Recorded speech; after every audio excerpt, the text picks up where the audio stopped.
नमस्कार, मैं हूं आपका दोस्त अतुल सिंघल। नमो इम्पैक्ट पॉडकास्ट में आपका स्वागत है। दोस्तों, आज मैं आपको एक ऐसे व्यक्ति से मिलवाऊंगा कि जो देखने में बिल्कुल साधारण है, दिल्ली पुलिस में अधिकारी है, लेकिन बातें बड़े ज्ञान की, मोटिवेशनल स्पीकर की तरह। और वो व्यक्ति लेखक भी है, कवि भी है, कार्टूनिस्ट भी है, दिल्ली पुलिस में सहायक पुलिस उपायुक्त एसीपी। तो आपके लिए भी थोड़ी हैरानी की बात है कि दिल्ली पुलिस में ऐसे लोग भी हैं जो एक दिल्ली पुलिस की छवि होती है उसके बिल्कुल विपरीत, हंसमुख, और वो कहते हैं कि दिमाग से बीमारियां ठीक कर सकते हैं। तो मैंने उनको नाम दिया बाबा कलकल। राजेंद्र कलकल। इनका परिचय ये है कि मेरे छोटे भाई की तरह भी हैं, हमारे गांव के भी हैं, और दिल्ली पुलिस के ये एक आइकॉन भी हैं। आपका बहुत बहुत स्वागत है राजेंद्र जी हमारे कार्यक्रम में। शुक्रिया भाई साहब, धन्यवाद। सभी आपके चैनल को सुनने वालों, देखने वालों को भी बहुत बहुत नमस्कार। आप जो मोटिवेशनल स्पीकर आते हैं, लाखों रुपए लेते हैं, बाबाओं की कथा होती है, करोड़ों रुपए लेते हैं आजकल, और आप जो है हंसी हंसी में बातें, वो भी हरियाणवी स्टाइल में बात करके लोगों को खुश कर देते हैं। और आप ये भी बोलते हैं कि लोग बीमारी ठीक हो रही है आपकी बातों से। ऐसा क्या जादू आपके पास है? थोड़ा सा हमारे दर्शकों को भी आप बताओ कि क्या ये सब है क्या? अतुल जी, ये क्या कहते हैं, ये बाई बर्थ है। भगवान ऐसा कुछ कराना चाह रहा होगा मुझसे कि बातों से ही। नहीं तो आजकल कौन किसकी बात सुनता है? बेटा बाप की बात नहीं सुनता, भाई भाई की बात नहीं सुनता। और जो बात सुन रहे हैं कोई जो है बड़े मतलब ऐसे ऐसे हैं कि मतलब काफ़ी बुजुर्ग लोग भी 80-90 साल के भी जो हैं, जो बातें करते हैं तो वो कहते हैं कि भी इस तरह की बात हमने कभी सुनने को नहीं मिली। अगर आप उनको बड़ा पछतावा होता है कि भी कलकल जी आप पहले मिल जाते तो हमारा जीवन दूसरी तरह से मतलब व्यतीत होता।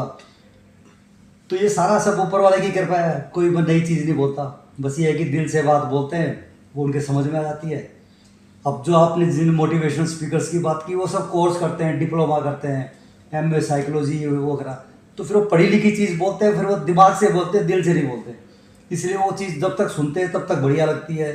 अब बड़े बड़े मोटिवेशनल स्पीकर आप देखोगे, वो स्टेज के ऊपर अपना कुछ खेल जमाते हैं, जैसे वो live in today forget about yesterday. देखो, जब तक बैठ रहे तो ठीक है, जाने के बाद जिस आदमी की वही समस्या है, वही परिवार है, वही बच्चे हैं, वही उसका ऑफिस वर्क है, तो उसके कहने से तो फिर से अपनी उसी समस्याओं में गिर जाएगा वो, तो वो याद ही नहीं रहेगा।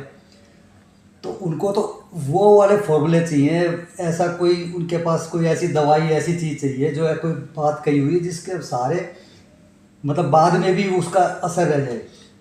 मतलब आम बोलचाल की भाषा में लोगों से आप बात करते हैं, सरल अंदाज में बात करते हैं, और उसको उसी अंदाज में समझाने की कोशिश करते हैं, ये आप कहना चाहते हैं? बिल्कुल बिल्कुल, हंसी मजाक के अंदर हाँ, गंभीर बातें बोलने का। बिल्कुल बिल्कुल। 2 घंटे कई बार, जैसे कई बार होता है हमारे दिल्ली पुलिस में भी, अपने मतलब ट्रेनिंग सेंटर्स में भी और अलग अलग यूनिट्स में जाके भी अपना वो करते हैं। स्ट्रेस बस्टर का नाम ले रखा है। तो स्ट्रेस बस्टर तो होता ही है, साथ साथ कई चीज़ें नई सीखने को मिलती हैं, जिनको आम आदमी का, अतुल जी, ये है ना कि हर एक आदमी का एक व्यस्त जीवन है। सुबह उठेंगे, जल्दी से अपना खाना वाना खाए, निकल गए ऑफिस में, फिर शाम को आए, खाना खाए, सो गए, फिर तो उसी दिन भर बिजी रहे अपने काम में। तो वो जो लीक से एक ही लीक पे चले जा रहे हैं। जो मैं चीज़ें बता रहा हूँ वो ऐसी है, वो आदमी को बुढ़ापे में फिर आदमी को पछतावा होता है कि मैंने असली जीवन तो जिया ही नहीं। हम जनरली देखते हैं कि भी बुढ़ापे में आदमी जो है ना, हमारे दादा थे होते थे, पुराने जो बूढ़े होते थे, वो चारपाई पे लेटे लेटे बड़बड़ाते थे। वो क्या बड़बड़ाता है? वो कुछ नहीं बड़बड़ाते, वो यही बड़बड़ाते हैं कि मैंने जीवन तो वैसे ही निकाल दिया, टेंशन में, सबको सुधारने में, ये करो, ये मत करो, ये मत करो, ऐसा करो, लाइट बंद कर दिया करो, वो कर दिया करो। आखिर में जब टाइम ख़त्म हो जाता है, जब बिल्कुल मृत्यु से यहाँ पे आदमी लेटता है, तब उसे बड़ा पछतावा होता है कि असली जीवन तो मैंने जिया ही नहीं। और अब पछताए होत क्या जब चिड़िया चुग गई है। तो आदमी जो है ना, वो यही बड़बड़ाता है कि अगले जीवन में मैं शुरू से मजे लूंगा। वो मन मन में यही सोचता है अगले जीवन में मैं खुद के लिए जीवन जीऊंगा, सुधारने के, किसी को सुधारने की कोशिश नहीं करूँगा। क्योंकि जैसे मैं हर जगह बताता हूँ कि ज़्यादा भगवान ने क्या है, ये मृत्यु लोक है। अब मृत्यु लोक को चलाने के लिए उसने क्या कर रखा है, सबका दिमाग अलग बना रखा है, सबका सॉफ्टवेयर अलग है। एक जैसा सॉफ्टवेयर हो जाएगा तो ये देवलोक हो जाएगा। तो देवलोक तो है ही, मृत्यु लोक है। तो ऊपर वाले ने तो सोच समझ के बना रखा है ताकि उसमें क्या है, स्पार्किंग होती रहेगी। हाँ आपको कुछ पसंद है, मेरे को कुछ पसंद है, किसी को चाय पसंद है, किसी को ज़्यादा मीठा पसंद है, किसी को कम मीठा पसंद है। 10 आदमी कहीं पिकनिक में चले जाओ, 10 में से एक आध आदमी जरूर ऐसा होगा जो सबका मूड खराब करेगा, और आपको बाद में लगेगा कि भाई वो नहीं होता तो हमारा टूर बड़ा बढ़िया बड़ा होता। अच्छा होता है, एंजॉय करते हैं। जहाँ आप रुकने की कोशिश करोगे वो कहेगा यहाँ नहीं, अगले होटल पे रुकेंगे, भूख तो आपको लग रही है, अगले होटल पे क्या करोगे। लेकिन ये मृत्यु लोक का ही हिस्सा है। ये ऊपर वाले ने जानबूझ के सबका सॉफ्टवेयर इसलिए अलग बना दिया ताकि इसी में स्पार्किंग होती रहे और एक दूसरे को समझाने में जीवन खर्च होता रहेगा और आखिर में जाके तो पछताएगा। यही मृत्यु लोक का सार है। तो इसमें क्या करना चाहिए? खुद सहन करें, खुद अपने खुश रहे, शांत रहे। हाँ, तो इसमें छोटे शॉर्ट में, क्योंकि आपने जैसे बताया कि अगला इंटरव्यू का भी बड़ा करेंगे, हाँ। अभी शॉर्ट में मैं बता देता हूँ। हाँ। शॉर्ट में कुछ भी ज्यादा दिमाग लगाना, थोड़ा तो उधर भी बीच बीच में देखते रहो आप। देखो सारी चीज जो मैं कह रहा हूँ ये अपनी तरफ से नहीं कर रहा, ये पूरा गीता का सार जो है। हाँ गीता में पूरा गीता का जो सार मैं 2 लाइन में बता देता हूँ। पहली चीज तो ये है कि इस जीवन में जो भी कुछ घटित हो रहा है वो सारा का सारा, जैसे पुलिस की लैंग्वेज में रोज नामचा बोलता वो हूँ, मैंने सारा आपसे हमेशा सुना है हाँ। कि रोज नामचे में लिखा है। सब रोज तो हमारा रोज नामचा पुलिस को होता है कि भी इसमें कब रवानगी है, कब वापसी है, कब आदमी कब गया आया, तो उसमें लिखता है। तो ऊपर वाले ने भी हमारा रोज नामचा पहले ही लिख रखा है। आज आपसे यहाँ अपनी मुलाकात होनी थी, हाँ। ये भी लिख रखी है। हाँ सब चीजें, फायदा नुकसान, इज्जत बेइज्जती, हाँ, ठीक है। तो जब आपको जीवन मरण कब तक उसका टाइम ये सब विधि तो आता है। जब सभी कुछ लिख रखा है तो आदमी की टेंशन तो वैसे खत्म हो गई अगर उसको मान लेगा तो। पर आम आदमी मानता नहीं है। मानता इसलिए नहीं है क्योंकि उसको कोई ना कोई जब मानने की कोशिश करेगा तब तक उसके बाद कोई फोन आ जाएगा या कुछ को ऐसी बात याद आ जाएगी, कुछ आके ऐसे बोल देगा कि तूने ऐसे क्यों बोला, ऐसे क्यों बोला, फिर उलझ जाएगा वो। तो ऊपर वाले ने पूरा इंतजाम कर रखा है आपको उलझाने का, पूरा ऐसा जाल बिछा रखा है। जैसे मकड़ी होती है, मकड़ी ने अपना जाल बिछा दिया तो उसके अंदर मक्खी भी, तितली सब उलझती रहती है, बिल्कुल। सिर्फ एक मकड़ी नहीं उलझती। हाँ तो मकड़ी का मतलब यह है कि भाई जिसने गीता का ज्ञान हो गया वो नहीं उलझेगा। हाँ तो ये जीवन भी पूरा जाल है और जाल भी ऊपर वाले का बनाया हुआ है। वो इसलिए क्योंकि ये देवलोक नहीं है, मृत्यु लोक है। इसमें इतना आसान नहीं है कि भी इस चीज से उठ जाए ऊपर। जिस के समझ में आती चली जाएगी वो थोड़ा ऊपर उठ जाएगा और जिसको पूरी समझ में आ जाएगी तो उस मृत्यु चक्र से निकाल के उसको कहते हैं ना मोक्ष प्राप्त हो गया। हाँ। मतलब वो है कि जीवन चक्र से हटाएगा, फिर वो निकल गया। हाँ, फिर वो देवलोक में चला जाएगा, मृत्यु लोक से देवलोक चला जाएगा। तो ये बात जो समझ में आने के लिए तो बड़ी आसानी से भी समझ में आ सकती है। कई बार कई जन्म लग जाते हैं, कई सैकड़ों जन्म लग जाते हैं, ये गीता के अंदर भी लिख रखा है। तो ये भी किस्मत की बात है कब किसको समझ में आएगी। जिसके नहीं समझ में आएगी तो उसे ये बातें फालतू लगेंगी, क्या फालतू की बात कर रहे हैं, इसमें थोड़ी कुछ होता है, ये तो सारे हाथ पे हाथ रख के बैठ जाओ, कुछ करो ही मत, इस तरह की बात है। क्योंकि उसका टाइम आया ही नहीं है तो ये बड़ा आदमी विचलित हो जाएगा जब इस तरह की बात सुन के, क्योंकि उसका अंदर इतना उसको भी सजा भुगतनी बाकी है मृत्यु लोक की। ऐसी बातों में उसको आनंद ही नहीं आएगा। अरे यार बंद करो यार, ये बेकार की चीज़ है, क्योंकि उसकी किस्मत में नहीं है। उसे ये नहीं पता कि असली आनंद इसी में है। जैसे आपने कहा बुजुर्ग तो समझ जाते हैं, बुजुर्गों की आपने बात की, और जो आप अभी बात कर रहे हो युवाओं की बात है। युवा जल्दी से समझते नहीं है। और मैं कहीं आपका लेक्चर सुन रहा था तो आप युवाओं को भी कह रहे थे भाई ये जिम जाने से कुछ नहीं होगा, मन को शांत रखें। वो क्या था, वो मेरे को थोड़ा सा याद दिलाइए। ये था कि मतलब जैसे आजकल हम देख रहे हैं चारों तरफ बड़े यंग एज में भी मतलब आदमी मतलब हाँ, कभी हार्ट अटैक हो गया, कभी आजकल कार्डियक अरेस्ट एक नया नाम दे दिया। हमारे खुद की अभी 2 बैचमेट्स 10 दिन के अंदर अंदर 2 बैचमेट्स और सुधार गए, मतलब है ना, उनके वो क्या कहते हैं वो ब्रेन हेमरेज टाइप का हो गया। हाँ। तो नाम अलग अलग हैं, ये सारे घूम फिर के चीजें वही हैं कि सब कुछ जो है सब दिमाग का खेल है। अगर आपने दिमाग को संतुलित कर लिया, दिमाग अपने इस जीवन का सबसे मुश्किल काम है अपने आप को समझाना। अगर आपने अपने आप को समझा लिया और दिमाग का घोड़ा शांत कर लिया तो जीवन जीना तो बड़ा आसान है। आदमी अपने आप को ही नहीं समझा पाता, उसी वो घोड़ा उसका उलट पुलट करता रहता तो दुनिया से क्या लड़ेगा वो खुद को लड़ते लड़ते। अब कह रहे अब हर एक चीज़ होती है कि एक आदमी को जिम जाना है जो दिखाने के लिए कि मैं बॉडी बना लूँ, भाग दौड़ कर रहा है, रनिंग कर रहा है, ये कर रहा है। कई बार ऐसे केस होते हैं पता चला कि वो रनिंग करते करते ही चला गएगा। तो मेरा ये मानना है कि मेन चीज़ है जो सारा शरीर को चलाने के लिए और स्वस्थ रहने के लिए दिमाग। अगर आपका दिमाग का केमिकल ठीक है, इसका बैलेंस आपका ठीक बना हुआ है तो शरीर अपने आप ही आपका स्वस्थ रहेगा। नहीं भी कुछ करोगे मतलब अपना आदमी खुश रहेगा तो आधी बीमारी तो उसकी होंगी नहीं। और अगर आदमी खुश नहीं है तो कितना ही जिम कर लो, कितना ही कुछ भी कर लो आप, जो है कितने ही वो प्रोटीन विटामिन खा लो। कई लोग बड़े संतुलित तरीके होते हैं कि इतना कैलोरी खाना, इतना वो खाना, शाम के टाइम इतना खाना। और पहले गांव के लोग कभी कौन कैलोरी देखता था, वो खाली अपना ये अपना क्या जो अच्छा मिला खूब खा लिया, चीत पी लिया, लाडू खा लिए भर भर लाडू के। खा लिए, कर लिए, कोई गिनती नहीं। आजकल हर एक आदमी बोलता है कम चीनी डालना, ये करना। पहले कौन लाडू कितने कितने लाडू खा जाते थे, तो दो तीन तीन अकेला बैठ के खा जाता। अब घी का तो चिकनाई मत खाओ, पहले वो बैठ के ही मतलब इतना घी आप देखते थे उसमें, दूध टोड़ ले लो। टोन ले। तो सारा खेल जो था, क्योंकि उनका दिमाग का जो है घोड़ा शांत था, कंपटीशन नहीं था। अब कंपटीशन इतना हो गया कि सब दिखाने के चक्कर में हो गए। खुश हो या नहीं हो, खुश दिखना जरूरी है। हर एक आदमी खुश रहने आते इसलिए टूर कर रहे हैं क्योंकि भी फेसबुक पे डालना है कि भी मैं खुश हूँ, टूर करके आना है। घूम फिर के आए हैं, सिर्फ इसलिए कि भी जम्मू कश्मीर गए, हिमाचल गए, शिमला गए, हाँ, कहीं भी गए। हाँ। तो असली घुमाई हुआ है। जो घूम के भी आ जाए, फोटो भी नहीं खींचे, वो तो असली घूमने गया है। तो लेकिन आजकल खींच रहे हैं फोटो दिखाने के लिए, खुश दिखाने के लिए, वो अंदर से है नहीं। तो अंदर का जो है ना मशीनरी घूमती रहती है। तो हर एक ने अपने अलग अलग पैरामीटर सेट कर रखे हैं। जैसे गाड़ी, तो असली मजा आता है जब गाड़ी जितनी स्पीड है उसके हिसाब से चले। मतलब अब आदमी क्या करते हैं कि थर्ड गियर पे 60 की स्पीड चलाने की कोशिश करेंगे, इतने रिसोर्सेज है नहीं, दिखाने की कोशिश ज़्यादा करनी है। तो अगर थर्ड गियर में 60 की स्पीड से चलाओगे तो क्या होगा, मतलब वो इंजन ऑयल भी फूक जाएगा, धुआं भी ज़्यादा देगा, आवाज़ भी ज़्यादा करेगा। नहीं तो न्यूट्रल छोड़ दो, जैसा अगर ढलान है तो चलने दो, अपने आप ही चलती रहेगी ज़िंदगी। तो ज़िंदगी भगवान इतनी आसान दी है, इतनी सिंपल तरीके से, जो पहले के टाइम में होती थी, ये तो हमने ही खुद ही कॉम्प्लेक्स कर दी। Complicated, हाँ, complicated दिखाने के बना दी। चक्कर में उसको दिखाना है, कौन क्या सोचेगा। तो मेरा ये है, कोई कुछ नहीं सोचेगा, सोचने वाले भी चले जाएंगे। कहते हैं उसने ये बोल दिया, उसने ये बोल दिया, है ना, उसको मन में लेके बैठ जाते हैं। तो जिसको ये समझ में आ जाए कि जो ये जीवन है बड़ा टेम्परेरी है और बड़ा फास्ट जा रहा है। अभी देखो हमने नया साल मना रहे थे कुछ टाइम पहले, हाँ। आधा साल चला आधा गया, साल चला जून आ गई। अब बारिश के बाद दिवाली आ जाएगी, फिर नए साल की तैयारी हो जाएगी, बस हो गया। तो टाइम का पता ही नहीं चल रहा कितना फास्ट जा रहा है। तो हमें ये देखना है क्या हमें, मतलब चिंता का विषय। अब आम आदमी की चिंता ये रहती है कि उसने ये कह दिया, उसने मेरे बारे में ये कह दिया। मैं ये कहना चाहता हूँ, या फिर कईयों की चिंता ये रहती है कि ये कर लेते तो बड़ा बढ़िया हो जाता, वहाँ प्लॉट ले लेते तो इतना, वो बुराड़ी में प्लॉट ले लेते तो आज इतना बढ़ जाता। मैंने ये नहीं करा, मैंने वो कर दिया, मैंने वहाँ प्लॉट में वहाँ पैसे फंसा दिए। जिस दिन इसके ये समझ में आ जाएगी कि जो तेरे को नुकसान होना था होना ही है, और जो फ़ायदा होना है अपने आप होना है। तो जैसे मैंने गीता की जो बात की थी, उसमें एक चीज़ तो मैंने बता दी थी कि सारा रोजनामचा लिखा हुआ है। दूसरा पॉइंट बड़ा सिंपल है। अगर हमने ऊपर वाले पे विश्वास कर लिया और हमारे ये समझ में आ गया कि जो ये रोजनामचा लिखने वाला ऊपर वाला है, और ये जो रोजनामचा हर एक का वैसे नहीं लिखा गया है, हमारे पूर्व कर्मों के हिसाब से लिखा उसमें है। सारा लिखा है। कितना फायदा होना, कितना नुकसान हो, पहले ही उसने सेट कर रखा है।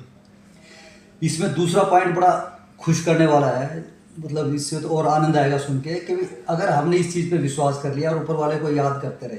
याद का मतलब ये नहीं कि कोई मंदिर मस्जिद में जाके 24 घंटे घंटी बजाओ या माथा रगड़ो, ऐसा कुछ नहीं। मन में ये आ जाए कि भी जो हो रहा है उसकी कृपा से हो रहा है। जितना उस पर विश्वास हो गया तो अपने आप ही उसके अंदर वो करेक्शन होती रहेगी। जो नुकसान लिख रखा है वो कम हो जाएगा, फायदा ज़्यादा हो जाएगा। बैलेंस शीट बदलती रहती है, आप बदलती रहती है, लेकिन वो कहते हैं कि भी जैसे कहते हैं ना कि जो होता है अच्छे के लिए होता है, अच्छे के लिए उसके लिए होगा जो ऊपर वाले पे विश्वास करेगा। हर एक के लिए नहीं अच्छा होता। हर एक को तो जो सजा उसने डाल दी वो भुगतनी पड़ेगी। लेकिन जो ऊपर वाले को याद करने के लिए गीता के अंदर जो मंत्र है, एक महामंत्र सिंपल से है, 2 लाइन का है कि हरे कृष्ण कृष्ण कृष्ण हरे हरे, हरे राम राम राम हरे हरे। वाह, ये करोड़ों अरबों रुपए को भी अगर इसको खरीदो तो मतलब सस्ता है एक हिसाब से ये, और हमें फ्री में मिला हुआ है। ये सिद्ध मंत्र का मतलब है कि हमारे पुराने ऋषि मुनियों में सब जगह ये सिद्ध कर रखा। सिद्ध मतलब इसको प्यूरिफाई कर दिया, इसमें कोई दोष नहीं है। इसको चाहे सुबह बोल लो, चाहे शाम को बोल लो, पूरब दिशा की तरफ मुंह करके बोल लो। नहीं तो कई मंत्र ऐसे होते हैं कि ये सूर्योदय से पहले बोलने हैं, कई बाद में बोलने हैं, कई पूरब दिशा की तरफ मुंह करके बैठ के बोलना है। इस मंत्र का कोई नहीं, कैसे भी उच्चारण करो, कैसे भी उच्चारण कर लो, मन में सोच लो, बोल लो। अब मैंने जो बोला है आपने सुना है, इसका भी फायदा ही है। खुद बोलोगे तो और फायदा है, और धीरे धीरे जब आप इसको गुनगुनाने लग जाओगे, गाते रहोगे, तो आप नहीं भी बोलोगे तो आपके अंदर चलता रहेगा, ये अपने आप चलता रहेगा। तो जीवन में जो हमारे जो दुख लिख रखे वो कम होते चले जाएंगे, जो फायदे लिख रखे वो ज़्यादा होते चले जाएंगे। इससे बढ़िया कोई चीज़ नहीं है। सारा का सारा गीता में लिख रखा है, 2 लाइन में गीता का सार है। जिस दिन ये धीरे धीरे समझ में आ जाएगी, जैसे मैंने बताया, समझ में भी उसकी आएगी जिसकी किस्मत में लिख रखा है। क्योंकि अगर एकदम समझ में आ भगवान जाए, ने जिसको कह दिया कि इसको समझाना है, हाँ, जिसके रोज नामचे में लिखा है उसके समझ में आ उसकी जाएगी। समझ में आ जाएगी। हाँ। इससे आसान कोई तरीका नहीं है भगवान पाने का। अब ये है, इसको बोलते हैं परमानंद, आनंद आ जाएगा मतलब। और छोटे वो तो कहते हैं ना कि मजे आ गए, तो मजे तो टेम्परेरी कोई भी ले सकता है, पैसे से मजे ला जाते हैं, है ना। कोई एकदम कि यार चला एसी चला, अभी ठंडा आ गया, मजा आ गया, अभी बाहर गर्मी थी मैं एसी में बैठ गया, मजे आ गए, थोड़ी देर के लिए मजे आ गए तो बस। तात्कालिक है। जो असली आनंद जब आएगा, आनंद झोपड़ी के अंदर लेट के भी आ सकता है, वो आनंद होता है परमानेंट। मतलब जो आनंद उसी के आएगा जो ऊपर वाले में विश्वास करेगा, तब आनंद आएगा। क्यों, जब उसको पता है कि मेरे तार ऊपर सीधे जुड़ गए, ऊपर वाले का आशीर्वाद मेरे ऊपर है। जब आदमी ये बोलेगा तो अपने आप को अकेला महसूस नहीं करेगा, उसे पता चलेगा कि मेरे साथ ऊपर वाला है। नीचे वाले जो हैं ये टेम्परेरी है। मतलब कई बार उसको लगता है कि यार ये मेरा दोस्त है, बहुत बढ़िया है ना, ये सही मेरा साथ देगा जिंदगी में। लेकिन कुछ टाइम बाद पता चलता है यार जिसको तो मैं ठीक समझ रहा था, उसने तो मेरे बारे में उसको ये बोल दिया था, उसने ये बोल दिया फिर था, दुख होना शुरू हो जाता फिर है। दुख होना शुरू हो जाएगा। तो ये पैरामीटर चेंज होते रहते हैं आदमी का। बड़ा लंबा जीवन है, उसके अंदर जो है चेंज हो जाए। कभी किसी को कब लगेगा ये ठीक था, बाद में सोचेगा यार उससे बढ़िया तो वो था, जिसको मैं गलत समझ रहा था वो था। तो इन चीज़ों में उलझने की बजाय अपना एक परमानेंट मित्र रखो, परमानेंट मित्रता कर लो ऊपर वाले से, कि आपका पक्का दोस्त हुआ है। वो दोस्त न कभी बूढ़ा होगा, ठीक है, वो ऐसा कैसा रहेगा। तो जब आप ये हरे कृष्ण बोलोगे तो ये ध्यान में रहेगा कि जो ऊपर वाले सीसीटीवी कैमरे की चिंता करो बस। कि छोटे मोटे जो नीचे जो सीसीटीवी कैमरे लग रहे हैं ये एसी वाले के छोड़ दें क्या? ये तो आपके टाइम पे काम भी नहीं आएंगे आपके। जब कभी आप इसको चेक करने की कोशिश करोगे पता चलेगा कि रिकॉर्ड नहीं हुआ, डीवीआर नहीं चला, लाइट चली गई, उस दिन लाइट चली गई थी, है ना, जैसे, या फिर कैमरे का मुंह नीचे हो गया था। तो जो ऊपर वाले कैमरे का तो ये कि इस जीवन का नहीं, जो पिछले जीवन के भी जो है ना सबकी रिकॉर्डिंग उसके पास सेव है। और वो सीसीटीवी इतना सेंसिटिव है ऊपर वाला कि जो मन में हम सोच रहे हैं वो भी रिकॉर्ड कर रहा है। तो जिस दिन हमारे ये समझ में आएगा तो हमारा ध्यान यहाँ की बजाय ऊपर ज्यादा हो जाएगा, सीधा वही केंद्रित हो जाएगा। वही केंद्रित हो जाएगा कि जो कुछ हो रहा है आप उसकी नजर में हो, मतलब उस कैमरे की नजर में। आप लिखते हैं ना कि आप सीसीटीवी कैमरे की नजर में है, तो आप तो हरदम कृष्ण जी की नजर में है। जब आपको ये समझ में आ गया तो फिर सारा लोड खत्म, क्योंकि नजर में तो उसका सपोर्ट भी है हमारे पास। जब उसका साथ हमारे साथ हो गया तो फिर हमें कोई छोटे मोटे साथ की ज्यादा जरूरत पड़ेगी नहीं। जिंदगी इतनी छोटी है, अपना स्माइलिंग फेस रखो। स्माइलिंग फेस अपने आप हो जाएगा जब पता है कि भाई मेरा साथ ऊपर वाला है। हरे कृष्ण कृष्ण कृष्ण हरे हरे, हरे राम राम राम हरे हरे। सोते समय जब सोने लगे तो ये देख लो कोई काम छूट तो नहीं गया। तो छूटना कुछ नहीं है, यही याद कर लो कि आज करा बोल रहा है या नहीं बोला। तो धीरे धीरे प्रैक्टिस करोगे तो आप लगातार बिना बोले रह ही नहीं सकते। और बिना बोल नहीं भी बोलोगे तो आपके समझ में आ जाएगा कि जिससे आप मिल रहे हो ये सब लिख रखा था। जो रोटी आ गई सामने की आज ये लिख रखी थी मेरे सामने, इस टाइम खानी है। जो दोस्त आ गए ये इनसे मिलना लिख रखा था। हर चीज़ में आपको ये समझ में आ जाएगा कि ये लिख रखा था। तो सारा जो रैम, दिमाग की जो रैम होती है, जैसे कंप्यूटर में रैम होती है, तो दिमाग की रैम अपने आप जो है ना खाली हो जाएगा, अनयूज ज़्यादा हो जाएगी, यूज कम होगी। अब 100% में से फिर 10-12% ही यूज होगी, बाकी खाली पड़ी रहेगी। खाली रहेगी तो अपने आनंद आएगा। लेकिन आनंद आदमी इसलिए नहीं ले सकता क्योंकि उसकी रैम तो भरी हुई है पहले 98%, 100% सबकॉन्शियस माइंड में भी चलता रहता है। उसने क्या बोल दिया, उसने क्या बोल दिया, ये करना है वो करना है, घरवाली ने ये कह दिया, बच्चा लाइन पे नहीं चल रहा, बच्चा उल्टा बोल गया, है ना। तो जिस दिन ये समझ में आ जाएगी कि ऊपर वाले पे छोड़ दो, ठीक है, सारी चीज़ अपने आप लाइन पे आती चली जाएंगी। किसी को ज़्यादा समझाने की जरूरत नहीं है, 1-2 बार कह के देख लो, अगर समझता है ठीक है, नहीं समझता है तो जैसा लिखा है जैसा लिखा है करो, अपने आप को समझा लो। जीवन में कई बार समझाने का दिल करता है किसी को, तो मतलब ये लगा लो कि समझाना है तो सिर्फ अपने आप को समझा लो, ज़्यादा दिल करे तो। और अपने को भी ये समझाना है कि किसी को समझाना नहीं है। वाह, बस खत्म। बड़ी गुड बात आपने कही है राजेंद्र जी। जीवन ऐसे चली जाएगा, वैसे बहुत फास्ट जीवन चल रहा है, तो ज़्यादा इन चक्रों में पड़ने की जरूरत नहीं है। ऊपर वाले से तार जोड़ो, अपने काम से काम रखो। और जब ऊपर वाले से तार जोड़ोगे तो बढ़िया नींद आएगी। गलत काम आपसे होगा नहीं, इसलिए नहीं होगा क्योंकि जब आपको पता है सीसीटीवी कैमरे की नज़र में हो, तार आपका सीधा जुड़ गया, तो उसको दोस्त की तरह मानो। ऊपर वाला तो दोस्त है, वो चाह रहा है कि आप मेरे ऊपर विश्वास तो करो, वो तैयार बैठे आपकी मदद करने के लिए। वैसे भी मैं आपकी बात को आगे बढ़ाऊं, सनातन परंपरा में हमें सिखाया जाता है भगवान से प्यार करना। हाँ, डरना नहीं सिखाया जाता, तो भगवान से प्रेम करो, सबसे प्रेम करो। बिल्कुल बिल्कुल। तो सनातन परंपरा का हिस्सा है, ऊपर वाले को दोस्त समझना है, उससे प्यार करना है। बस बस आपका प्यार अपने आप हो जाएगा। आपको पता है, हम जैसे दादा होते थे पहले, दादा से जो होता था प्यार ही तो करते थे हम। तो दादा डांट भी देते थे, पहले बूढ़े बुजुर्ग डांटते थे, सब कुछ करते थे। अब आज हमें याद आती है सारी चीज़ें। तो वो हमारा परमानेंट दादा है, बस उसकी नज़र से, मतलब उसकी नज़र में जीना है, बस हंसते खेलते जीते रहो, आनंदित रहोगे तो आपके आसपास वाले भी आनंदित रहेंगे, और जीवन कब कट जाएगा पता भी नहीं चलेगा। और रही बात बीमारियों की, कोई बीमारी आपके छुएगी, नज़दीक ही नहीं आएगी। अगर आपका दिमाग का घोड़ा शांत हो गया तो ये अंदर जो liver, kidney, spleen, intestine, pancreas लगा रखे, ये अपने काम अपने आप करते रहेंगे। लेकिन समस्या ये होती है कि हम टेंशन कर करके यहाँ जो केमिकल पैदा होता है न्यूरोट्रांसमीटर से होता है, वो हमारा खून को बाय डिफ़ॉल्ट अंदर आके यहाँ पे ख़राब करता रहता है। तो अंदर खून कम पड़ गया तो जो ऑर्गन्स है वो ज़्यादा काम कर नहीं पा रहे। पैनक्रियाज को जितनी इंसुलिन बनानी हो पूरी बना नहीं पाता, फिर उसको शुगर हो गई। तो दिमाग का जिस घोड़ा शांत हो गया तो आदमी वैसे ही स्वस्थ हो जाएगा, चाहे वो पार्क में दौड़े नहीं दौड़े। और अगर ये घोड़ा शांत नहीं है, कितना ही दौड़ लो, जीवन का कोई भरोसा नहीं। मैं परिचय करा दूं दोबारा अपने दर्शकों को। राजेंद्र सिंह कलकल, जो दिल्ली पुलिस में सहायक उपायुक्त हैं, एसीपी दिल्ली, सहायक आयुक्त, assistant commissioner of police, ACP Delhi police में है। और जैसे मैंने पहले बताया था, लेखक भी हैं, कवि भी हैं, मोटिवेशनल स्पीकर भी हैं। दिल्ली पुलिस का जो म्यूजियम है वो इन्होंने पूरा तैयार किया है। कार्टूनिस्ट हैं, कार्टून इनके बनाए हुए कई देशों के प्रधानमंत्रियों को, राष्ट्रपति को इन्होंने खुद भेंट किए हैं। अमेरिका के राष्ट्रपति हों, चाहे इंग्लैंड के राष्ट्रपति हों, प्रधानमंत्री हों, अपने देश के मनमोहन सिंह हों, सभी इन्होंने बड़े लोगों को कार्टून उनके बनाए हैं। उनसे इन्होंने जो है एप्रिशिएशन मिला है। राजेंद्र जी ने बड़ी अध्यात्म की बातें की हैं और कहा कि दिल को शांत रखें, दिमाग को शांत रखें। धार्मिक बातें भी की हैं। दिल्ली पुलिस में ऐसी बातें तो बहुत कम सुनने को मिली हैं। और एक चीज सिर्फ आखिरी सवाल आपसे छोटा सा, इतनी सारी बातें, इतनी ज्ञान की बातें, और आपने जैसे आपका मैंने परिचय दिया, तो ये प्रेरणा कहाँ से मिलती है आपको? दिल्ली पुलिस में ये नहीं लगा कि कुछ थोड़ा सा दिल्ली पुलिस में हो तो कोई अच्छी सी पोस्ट मिल जाए? ये हर एक आदमी का अपना लिखा हुआ ये भी प्रारब्ध है। हाँ। सब कुछ है।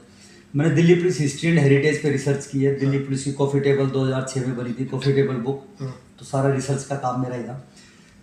तो उस दौरान जब हम करते थे, पूरे इधर उधर जाना होता था, रिसर्च की चीज़ें इकट्ठे करते थे, कहीं कहीं आर्काइव्स में, म्यूजियम्स में, तो ला के अपना फिर उसको कंप्यूटर पे उसको अपलोड करते थे। तो साथ में मैंने गीता रख रखी थी। हर एक के जीवन में कभी न कभी ये मौका जरूर आता है कि हर एक आदमी पढ़ना चाहता है गीता को, कि गीता पढ़ ले मतलब। तो लेकिन वो क्या है कि वो आज के हिसाब से नहीं लिख रखी, वो लिखी हुई पुराने के हिसाब से। आदमी क्या करता है, आजकल रील का जमाना आ गया, बड़े वीडियो देखने के बजाय रील देखना पसंद करता है। तो वो उसको 2, 4, 5 पन्ने पढ़ के, एक चैप्टर, एक अध्याय पढ़ के फिर उसको रख देता, फिर रखी रह जाती है। तो मैंने हिम्मत करके और रोज 2, 4 पन्ने पढ़ के पूरी पढ़ ली। क्योंकि जब मैं रिसर्च कर रहा था दिल्ली पुलिस की, तो मैंने कहा इसकी भी रिसर्च कर लेते हैं, गीता की भी। जो तो पूरी गीता में भी मतलब उन्होंने यही समझाने की कोशिश करके 2 पॉइंट बता दिए मैंने, कि ज़्यादा दिमाग पे लोड डालने की जरूरत नहीं है, ज़्यादा चिंता का कोई काम नहीं, कि जो इस जीवन में हो रहा है सारा का सारा आपका रोजनामचा लिखा हो। और उसके अंदर यही चीज़ कहने की कोशिश की है कि भी अपने तार ऊपर वाले से जोड़ो, तो सारी समस्याएं जो है अपने आप निवारण हो जाएगा। बस ये समझाने के लिए गीता बनी हुई है। उसी के सब उसमें अलग अलग श्लोक हैं। गीता से आपको प्रेरणा मिलती है। कहने का विषय ये है, जिसकी शपथ हम लोग अदालत में भी खाते हैं, सब जगह खाते हैं गीता की। तो जिसपे इस पे जितना विश्वास होता चला जाएगा उतना ही आनंद आता चला जाएगा। अब ये भी ऊपर वाले की कृपा है कि एकदम विश्वास होना है। मेरे को हो गया विश्वास, क्योंकि बाय डिफॉल्ट भी मेरा शुरू से भी ऐसा था। मैंने कभी शुरू से ही, कभी बचपन से भी, कभी ऐसा मेरे को याद नहीं है कि मैंने किसी चीज़ की चिंता की हो। मेरा शुरू से यही होता था कि कल क्लास में जाना है, तो मुझे ये चिंता नहीं होती थी कि मैंने होमवर्क किया नहीं किया। मेरे को ये चिंता होती थी कि यार आज क्या चीज़ ऐसी बना के लाऊं कि मैं अपने साथियों को हंसाऊंगा, कौन सा चुटकुला बना के ले जाऊं या कोई ऐसी चीज़ बना के ले जाऊं जिससे वो हंसेंगे। मतलब तो इसी में ही जीवन चला गया। तो जा रहा है तो अपना आप ऊपर वाले का आशीर्वाद रहता है। मतलब और ये गीता वाली चीज़ पता चलने के बाद तो ये है कि मैं औरों को भी बताता हूँ। कईयों का, जैसे आपने बताया, कईयों का मतलब ठीक हो गया। मतलब छोटी मोटी चीज़ें जो हैं, सारी बातों से, जो बहुत ही परेशान थे, जो ऐसे ऐसे परेशानी है कि मुझे लगता है कि उसका कोई संकट का क्या निवारण हो ही नहीं सकता, डॉक्टरों के पास जो इलाज नहीं है। तो वो लेकिन वो धीरे धीरे 5-6 मीटिंग में, मतलब इंडिविजुअल 6-7 बार उसका आधे घंटे बात करके वो समस्या खत्म, काउंसलिंग करी, खत्म हो गया। काउंसलिंग क्या करी, बस बात करी, बात करके खत्म हो गया। वो बिना काम की जो टेंशन लिए घूम रहे थे। क्योंकि देखो डॉक्टर के भी है ना, वो तो केमिकल दवाई देते हैं ना, तो दवाई तो जब तक, लेकिन आपका मन शांत नहीं तो दवाई कैसे असर करेगी। और अगर आपका मन शांत है तो दवाई की जरूरत ही नहीं पड़ेगी। मेन चीज़ अपना मन है। अगर मन का कंट्रोल आ गया, अपने घोड़े पे बैठ गए, खुद के घोड़े के ऊपर, फिर ये जीवन अपना फिर आनंद आनंद तभी ले पाओगे जब पहले शांत होगा। खाली आनंद कहने से कोई कहेगा कि आनंद ले लो, जीवन के मजे लो, जीवन खत्म होता जा रहा है, ऐसे नहीं होगा। पहले अपने आप को सॉफ्टवेयर फिट करना पड़ेगा ताकि घोड़ा शांत हो। बिल्कुल ठीक है। तो जितना ऊपर वाला की कृपा से जितनों का घोड़ा शांत कर पाए। कुछ साल पहले आपने मेरे को एक कैलेंडर दिया था दिल्ली ट्रैफिक पुलिस का, शायद आपने डिजाइन किया था उस कैलेंडर का कुछ। मैंने 2008 और 2010 और 2012 हाँ। इसमें जो दिल्ली पुलिस के हमारे कैलेंडर होते हैं, दिल्ली ट्रैफिक पुलिस के, तो कार्टून्स मैंने बनाए थे उसके अंदर। अब अगला क्या योजना है, क्या दायित्व है? दायित्व है, चलते रहते हैं अभी भी अपना जो है। हालांकि अब मैं इधर पुलिस हेडक्वार्टर में हूँ, तो भी जो भी रिसर्च का काम होता है वो करते रहते हैं। अभी कुछ टाइम पहले अपने जो है ये अपने बड़की चौकी, अपने अखबारों में भी पढ़ी होगी, मुगल टाइम की मतलब चौकी थी पुरानी, वो खोज निकाली 250 साल पुरानी। हाँ, पढ़ी थी मैंने। हाँ, तो वो आनंद पर्वत में न्यू क्या ओल्ड रोहतक रोड पर शीतला मंदिर के पास वो कई पुरानी किताब है, उसका जिक्र था। तो वो ढूंढ ली, मतलब उसको रेनोवेट भी करा दिया, अभी उसका उद्घाटन होने वाला है। तो जो भी इस तरह की चीज़ें वो करते रहते हैं। साथ साथ हमारे दिल्ली पुलिस की जो वेबसाइट है उसके अंदर अपने एंटीक FIRs के नाम से एक कॉलम बना रखा है। उसमें पुरानी जो FIR होती हैं तो वो आपको देखने को मिल जाएंगी विद कार्टून्स में। कार्टून्स भी मैंने बना रखे हैं, क्योंकि आज की FIR और उस FIR को देखोगे तो बड़ा आनंद आएगा करने में। पहले ऐसी FIR होती थी। 1861 में हमारा पुलिस एक्ट बन गया था, इंडियन पुलिस एक्ट, जो 1861 में बना था ये। और ये इसकी बनाने की आवश्यकता हुई जब 1857 का जो गदर हुआ था, इसमें अंग्रेज़ों को काफ़ी मुक्की खानी पड़ी थी। तो एकदम दिल्ली से इनको भगा दिया था, मतलब जो है बहादुर शाह के नेतृत्व में।